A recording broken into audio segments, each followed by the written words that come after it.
A very good morning students. आज हम सीखने वाले हैं पाठ 7वां रहस्य। इसके लेखक हैं डॉक्टर हरिकृष्ण देवसरे। इनका जन्म 1940 नागौद में हुआ और उनकी मृत्यु 14 नवंबर 2013 की है। डॉक्टर हरिकृष्ण देवसरे जी की संपूर्ण बाल विज्ञान कथाएं आदि रचनाएं प्रसिद्ध हैं। डॉक्टर हरिकृष्ण देवसरे जी ने बाल साहित्य रचना और समीक्षा के क्षेत्र में प्रशंसनीय योगदान दिया है। उनके अनेक पुस्तकों का संपादन कार्य भी किया है।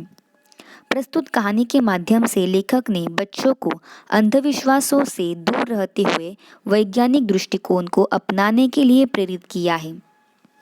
विद्यार्थियों, आज भी गांव कस्बों में लोग भूत प्रेत, चुड़ैल आदि के अस्तित्व में विश्वास करते हैं। लोगों के इन अंधविश्वासों के कारण समाज विरोधी तत्व उनकी सादगी का लाभ उठाते हैं। प्रस्तुत पाठ में हम ऐसी एक कहानी का अभ्यास करेंगे।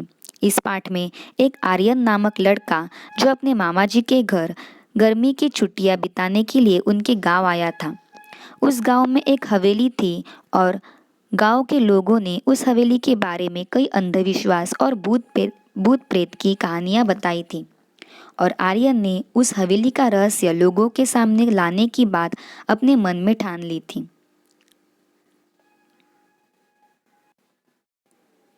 पाठ की शुरुआत ही रहस्यमय तरीके से की गई है। अंधेरी रात थी, चारों ओर सन्नाटा था। सन्नाटा मतलब नीरव शांतता। हाथ फैलाए न सूझता था, मतलब इतना अंधेरा था कि हाथ आगे करने के लिए भी जी घबराता था, डर लगता था। कभी कभी कुत्तों के भौंकने की आवाज़ सुनाई पड़ती थी। आधी रात बीत चुकी थी। मामा जी के घर से कुछ दूरी पर सामने हवेली थी। हवेली में उजाला था। आर्यन खेतों को सरपट पार करता हुआ उस ओर अकेले बढ़ रहा था। तो क्या हुआ? अंधेरी रात थी, चारों तरफ सन्नाटा था और आधी रात बीत चुकी थी और मामा जी के घर के सामने जो हवेली थी उस हवेली में से उजाला दिख रहा था। इसीलिए आर्यन खेतों को सरपट सरपट मतलब बड़ी ही तेजी से पार करता हुआ उस हवेली की ओर अकेले ही जा रहा था। उस हवेली में आधी रात के बाद कल भी उसने ऐसा ही उजाला देखा था। उसी वक्त उसे याद आया कि मामा जी ने पहले ही आर्यन से कह दिया था, उधर हवेली की ओर जाने की जरूरत नहीं है, वह हवेली भूतों का डेरा है। यह बात सोचकर आर्यन मन ही मन में मुस्काने लगा। वह जानता था कि भूत वूत कुछ नहीं होते हैं, यह कपोल कल्पना है। कपोल कल्पना मतलब झूठी बात। कक्षा में विज्ञान के शिक्षक ने वैज्ञानिक दृष्टिकोण अच्छी तरह समझाया था। रहस्य का पता लगाने के लिए उसने मन में ठान लिया था। मामा जी ने कहा था, इस हवेली में पिछले 10-15 सालों से कोई नहीं रहता। पहले उसमें एक जमींदार का परिवार रहता था, अब जमींदार का परिवार खत्म हो गया है। उस तरफ कोई आता जाता नहीं। एक बार घीसू उधर गया था। घीसू नामक एक इंसान था, एक आदमी था जो उधर गया था। बेचारे का बुरा हाल था। 3 महीने तक खाट पकड़े रहा। खाट पकड़ना मतलब बीमार रहा। घीसू नामक जो एक व्यक्ति थी वो उस हवेली में गई थी और वहाँ जाने के बाद उसका बहुत ही बुरा हाल हुआ था और वो बीमार पड़ गया था। 3 महीने तक वो बीमार था।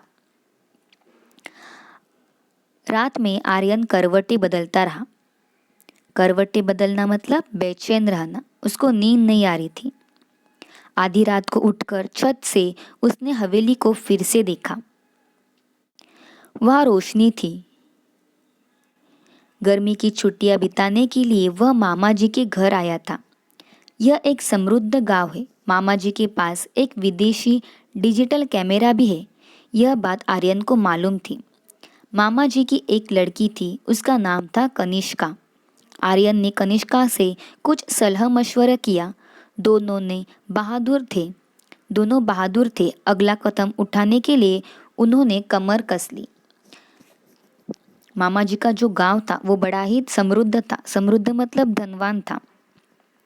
फिर भी लोग ऐसी अंधविश्वासों में विश्वास कैसे करते हैं, इस बात का आर्यन को बहुत आश्चर्य था। मामा जी की बेटी थी, उसका नाम था कनिष्का, और आर्यन और कनिष्का ने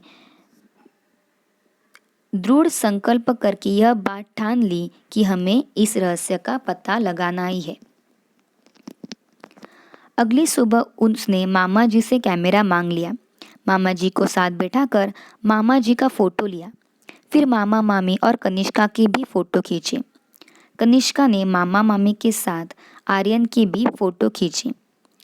मामा मामी जी बहुत खुश थे। मामा जी ने कैमरे की तारीफ के पुल बांधते हुए कहा कि रात में मामूली रोशनी में बिना फ्लैश गन के भी यह तस्वीर खींच लेता है। कमाल का लेंस लगा है इसमें। आर्यन ने कैमरा अपने पास रख लिया था। कैमरा पाकर आर्यन और कनिष्का बहुत प्रसन्न थे। वे दोनों रात होने का इंतजार करने लगे। रहस्य का पता लगाने का यह अच्छा अवसर था। अंधेरा होते ही दोनों घर से निकल पड़े। हवेली सामने थी। अंदर से हंसी और कहकों की आवाज सुनाई पड़ रही थी। कहकना मतलब जोर की हंसी।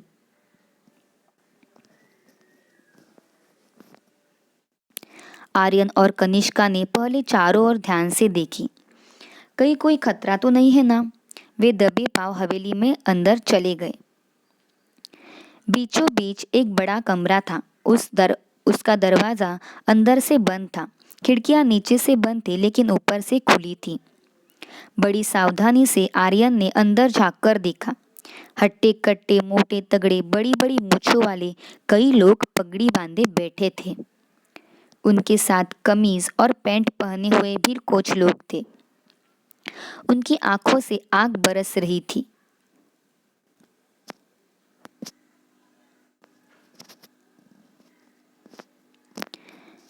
आंखें लाल लाल थी। सबके चेहरे डरावने थे। उस समय वे खाने में मस्त थे। कोई हड्डी चबा रहा था तो कोई रोटियां तोड़ तोड़ कर मुंह में डाल रहा था। आर्यन ने उन्हें ध्यान से देखा। उनके गले में कारतूसों की पेटी लटक रही थी। बंदूकें और तलवारें भी थी। कुछ लोग लुढ़के हुए पड़े थे। आर्यन ने इशारा किया। कनिष्का ने बड़ी सावधानी से कैमरा निकाला।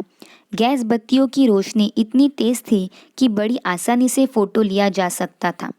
बस उसने फटाफट कई फोटो खींचे और वे घर की ओर चल पड़ी। अगले दिन सवेरे सवेरे आर्यन ने साइकिल उठाई और नारायणपुर की ओर चल पड़ा। वह फोटोग्राफर की एक दुकान थी। सभी फोटो तैयार कराकर शाम तक वह लौट आया। कनिष्का ने अपने पिताजी से कहा, आप कहते हैं भूतों के पैर उल्टे होते हैं, उनकी छाया नहीं होती, उनके फोटो नहीं ले सकते। लेकिन कल रात हम भूतों के डेरे पर गए थे। वहाँ कुछ फोटो लिए हैं। जरा देखिए तो। उन्होंने फोटो पिताजी को दे दिए। वे परेशान हो उठे। उन्हें ऐसा खतरनाक काम करना पसंद न था। फोटो देखकर उनकी आंखें खुली की खुली रह गई। आंखें खुली की खुली रहना मतलब चकित रह जाना। वह बोले, तो क्या भूत इंसानों जैसे होते हैं? इंसानों जैसे नहीं, इंसान ही भूत है। देखिए ना, इनके पैर सीधे हैं, इनकी छाया भी है और इनका फोटो भी आ गया। असल में भूत वूत की अफवाह है। कोई हवेली की तरफ न आए, उनका रहस्य न खुले, इसीलिए उन्होंने भूत होने की अफवाहें फैलाई है। यदि लोगों का आना जाना रहता तो ये लोग वहाँ अपना क्रियाकलाप कैसे चलाते? फिर कुछ रुक कर बोला, आप मेरे साथ थाने चलेंगे? मुझे इस मामले में बहुत गड़बड़ लगती है, आर्यन ने कहा। फिर वो सब लोग, मामा जी, कनिष्का और आर्यन थाने जाते हैं। थानेदार ने फोटो देखते ही कहा, इन डाकुओं के गिरोह ने कई वर्षों से बहुत ही उत्पात मचा रखा है। उत्पात मतलब उधम, उपद्रव। डकैती राजहनी इनका पेशा है। राहजनी मतलब रास्ते में लूट, डकैती मतलब लूटपाट। डकैती राहजनी इनका पेशा है। कई वर्षों से इनकी तलाश की जा रही है। इनको पकड़ने के लिए पुलिस ने अपना खून पसीना एक कर दिया था। शाबाश, तुम दोनों ने बहुत ही बहादुरी का काम किया है। कहाँ है ये? आप तैयारी कीजिए, ठिकाना मैं बताता हूँ, आर्यन ने कहा।